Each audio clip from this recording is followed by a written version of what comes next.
L'anunciada nevada d'aquest dimecres ha emblanquinat el paisatge de Lloret de Mar, especialment a les cotes més elevades del terme municipal. A urbanitzacions properes al túnel com Lloret Blau o Lloret Verd, tot ha quedat de color blanc. Carreteres, boscos, teulades i cotxes. Una estampa totalment insòlita que els més petits han aprofitat per gaudir-la de valent. Porque es súper divertido. Porque a mí me gusta patinar entre la nieve. Perquè volíem jugar amb la neu i a veure si està tot nevat. M'agradaria molt jugar a la neu, anar al parc i tot. Botas para que no tenga frío con las sabatas.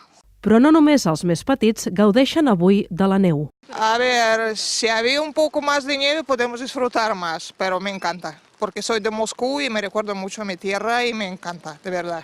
També ha nevat a primera línia de mar a la platja, però era aiguaneu. Ara hem fet un passeig amb la família perquè fa molt que no veiem la neu. Preciosa.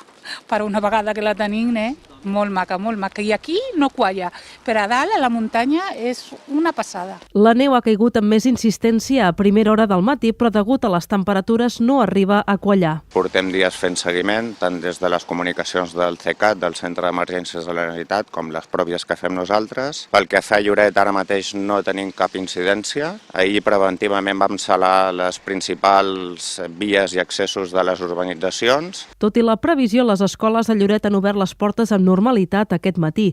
Es recomana, però, precaució a l'hora de circular i consultar el 012 si s'han de fer desplaçaments per carretera fora de Lloret de Mar.